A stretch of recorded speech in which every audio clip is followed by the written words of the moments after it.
So congratulations on this role. It seems like a very fun role to have. Thank you so How, much. how do you feel being Cleo in this series? It's totally crazy.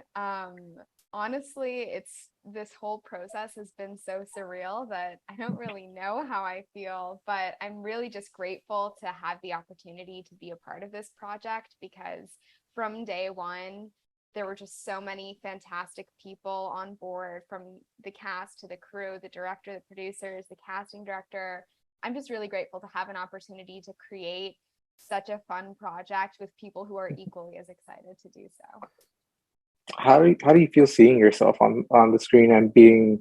I don't know if how much of your personality is in Cleo, but how do you feel seeing that change? Um, I mean, seeing yourself on screen is always a really meta experience.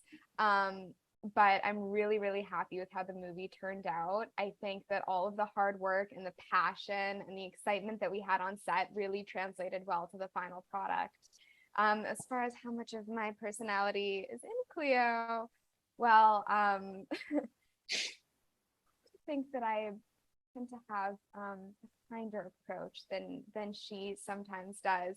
But I will say that a lot of her boldness and sass and confidence has been lended from some of my real life experiences and from a lot of the people who I look up to. I try to look at her in a more positive light, even though she does have a bit of an attitude. That attitude is awesome though. Like it's such a confident attitude. Yes. How do you bring out confidence like that? How do you how do you begin to embody a character that's supposed to be so sassy?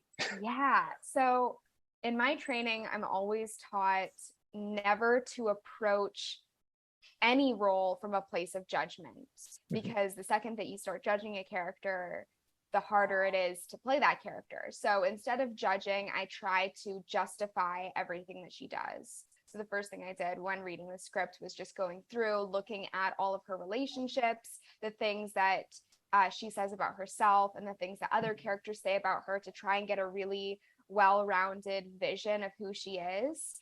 And then from there, just looking at her motivations and her objectives and why she does what she does and how she goes about it.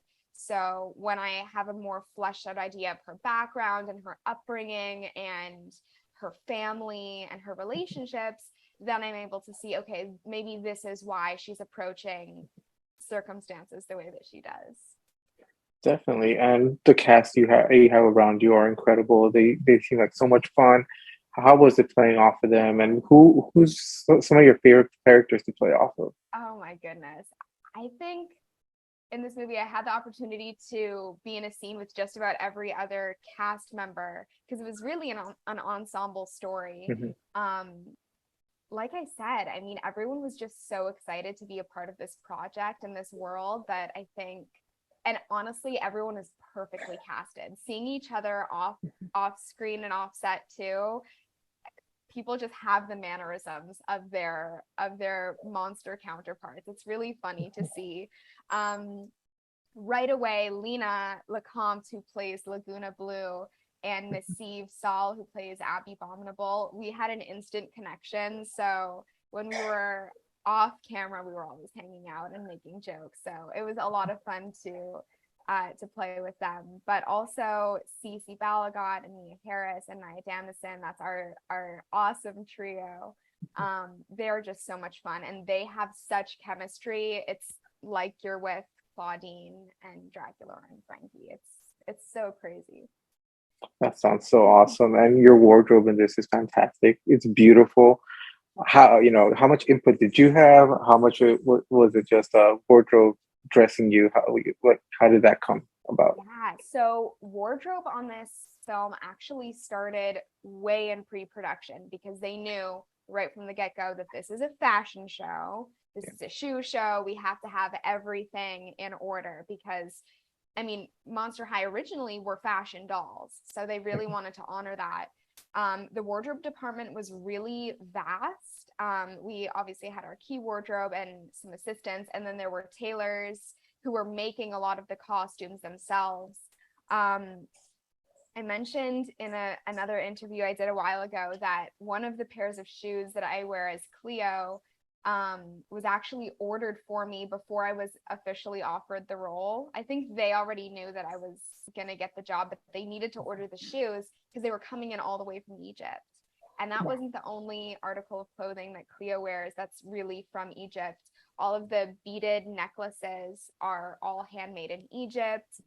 Some of her scarabs were handmade in the Ukraine.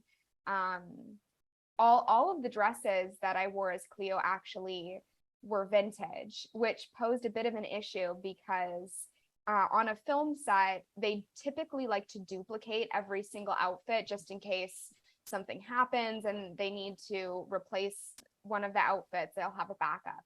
But for most of Cleo's looks, all of the bandage dresses were vintage. So there was only one copy, so I had to be super careful with them. But the wardrobe department was super inclusive and collaborative. They really wanted our opinions. So from my first day of trying on all the different clothes, we were looking at the shot list and all of the different scenes and figuring out, okay, which look would be best for each scene within the story and for Cleo's character and her arc over the course of the story. So, what was your introduction to Monster High? Since you know about the dolls, and Yeah. what did you know about the history of Monster High before coming onto this project? So I didn't actually know a ton about the history of Monster High. I was just a fan of the dolls, I think, as we Mhm. all were as little boys and girls. But I would always see the dolls in stores and I really wanted them, but my mom wouldn't let me have them back then. But one of my little cousins had almost all of the dolls. And so whenever we went over to her place, we would always play. And Cleo, even back then, was my favorite. Just because I felt like I saw myself in her. And then when I booked the job, I started going really in depth on my research I tried to watch everything that has ever come out from Monster High. But before that, I just saw a few little things here and there, and I just loved the world and how colorful it was and how many different personalities you could see in the different monsters.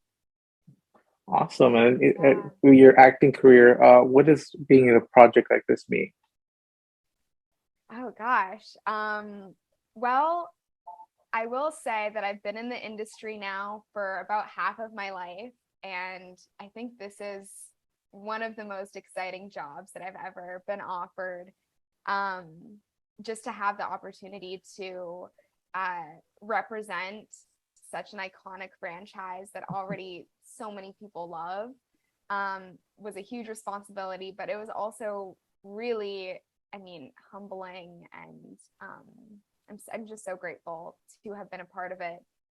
What does it mean for my acting career as a whole? I think we'll have to meet again, maybe a decade from now, and then I'll have a more thorough response to that question. But I hope it means only good things. Definitely. Well, you had a fantastic role. You did an amazing job, and this Yeah. project is actually very well done. So, Yes. congratulations on all this. Thank you so much.